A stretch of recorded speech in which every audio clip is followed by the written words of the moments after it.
Local sophomore Kris Solis not only prides himself in his good taste, but expresses his individuality by literally building his own multifunctional wardrobe out of parts of scrap metal and broken machinery. This, in fact, it has two lenses on it and it's able to move. This round lens is a magnifying glass which allows me to zoom in on something. And this square rectangular lens is kind of like a scope so I can see farther away.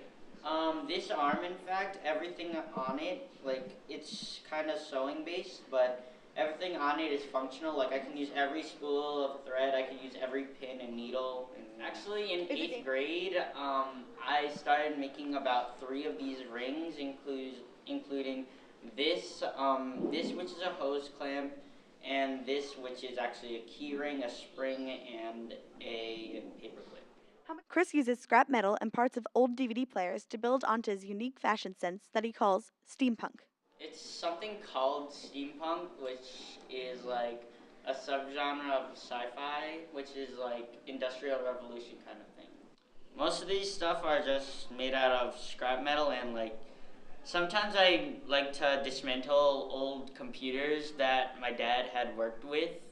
So I tend to like glue things together and make most of what I wear. Always having a deep interest and fascination in gadgets and gizmos, Kris credits his inspiration to a simple desire to be himself. It's more of like me creating a collage of a lot of things that I like on my body.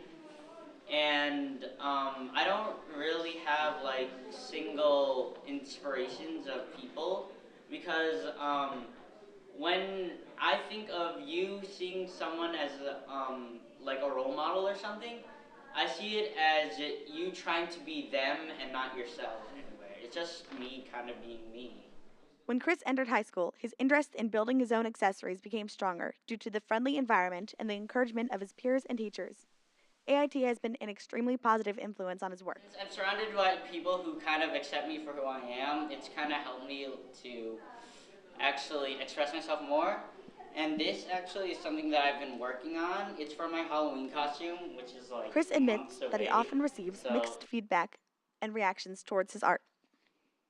like, people will always say, you're all weird. Why do you wear all that stuff on your hand?" Like, it doesn't matter what anyone thinks of me. I just know what I can do, and I want people to know what I can do. Though Kris works with dangerous supplies, safety always plays a major factor when construction is involved. Yeah, in fact it does, because I spend a long time making sure that something seems nice, but even if it seems nice, I still need to make sure that it's allowed in school and that it can't hurt me or anyone else. When Kris isn't building, he's either drawing or singing, but always promoting his individuality. Most all of the time, I'm just doing something that expresses myself. Kris has a rare appreciation of machines and scrap metal and spare parts, and finds beauty and potential in what most would consider trash. Everything that I make, it's kind of just based off of my interests and the things that I like. Well, the only thing I could say is be yourself and don't care what anybody else thinks. Just know who you are and let everybody know who you are.